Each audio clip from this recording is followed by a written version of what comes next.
पति पत्नी काफ़ी दिनों के बाद आज एक साथ बैठकर चाय पी रहे थे, क्योंकि आज उनकी शादी की 25वीं सालगिरह थी। पहले की तरह अब दोनों साथ में समय बिताते नहीं थे, ज़्यादा साथ में एक दूसरे के पास बैठते नहीं थे। पता नहीं किन कारणों से उन दोनों के बीच इतनी दूरी बढ़ी जा रही थी कि चाय पीते पीते पत्नी ने चुप्पी तोड़ते हुए कहा, मुझे आपसे कुछ कहना है, आपको बहुत कुछ बताना है, लेकिन अब हमारे पास एक दूसरे के लिए समय ही नहीं है।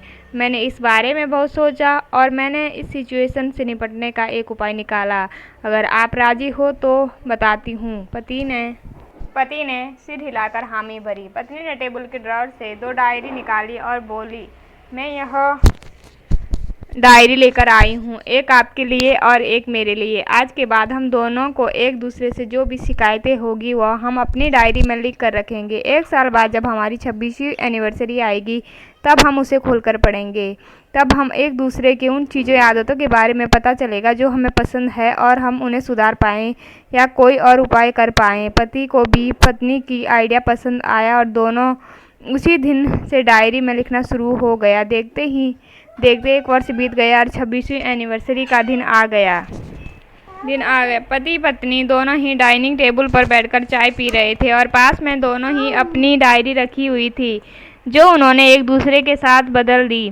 चाय खत्म कर ही पहले पत्नी ने डायरी पढ़ना शुरू की। उस डायरी में काफ़ी सारी शिकायतें थी, जैसे कि आज होटल में ले जाने के लिए वादा किया था लेकिन फिर भी नहीं लेकर गए। आज मेरे मायके से मेहमान आए थे, उनके साथ पति ने अच्छे से बात नहीं की। कितने महीनों बाद आज मेरे लिए एक साड़ी लाए लेकिन पुराने डिजाइन की। आज मेरे सीरियल देखने के समय पति ने चैनल बदल कर न्यूज़ चला दी। आज गीला तौलिया सोफे पर छोड़ दिया। ऐसी बहुत सारी शिकायतें थी। डायरी को पढ़ते पढ़ते पति की आंखों में आंसू आ गए। पति को काफ़ी अफसोस हुआ।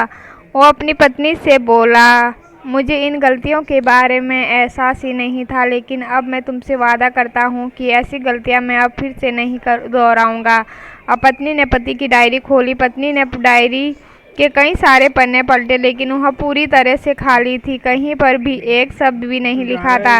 पत्नी बोली, आपने तो डायरी में कुछ लिखा ही नहीं। पति बोला, आखिर पन्नों में देखो, मैंने उसी में लिखा है। उस पन्ने पर लिखा था, तुमने मेरे लिए और मेरे परिवार के लिए इतने सालों में जो त्याग किया है और हम सबको जितना प्यार दिया है, इससे आगे मैं तुम्हारे खिलाफ इस डायरी में कुछ भी नहीं लिख सकता। और इससे भी ज़रूरी, मुझे कभी तुम में कोई कमी देखने की इच्छा ही नहीं है। ऐसा नहीं है कि तुम में कोई कमी नहीं है, लेकिन तुम्हारे प्यार, समर्पण और त्याग के आगे तुम्हारी कोई भी कमी बहुत छोटी है। मेरे अनगिनत गलतियों को नज़रअंदाज करके तुमने इस कठिन समय जीवन में मेरे साये की तरह साथ दिया है और हमेशा मेरे साथ खड़ी रही। तुम ही बताओ, कोई भी अपने ही साये में दोस्त निकाले तो निकाले कैसे?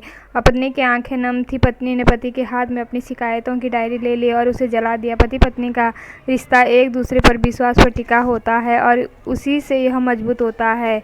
उम्र के इस दौर में पति पत्नी को एक बात अच्छे से समझ लेनी चाहिए कि एक दूसरे से गलतियां और कमियां निकालने के बजाय अगर यह बात याद रखा जाए कि उसके साथी ने उसके लिए कितने त्याग किया है, उनका रिश्ता और भी ज़्यादा मजबूत ही होगा। दोस्तों, छोटी सी कहानी को लिखने के पीछे मेरा प्रयास है कि इन दोनों पति पत्नी में बढ़ती जा रही दूरियों को कम हो सके और ख़ासकर गलत फहमियों की वजह से या सिर्फ बात न करने की वजह से बढ़ती जा रही दूरियों को आराम से, शांति से बैठकर बात करके कम किया जा सकता है या ख़त्म भी किया जा सकता है।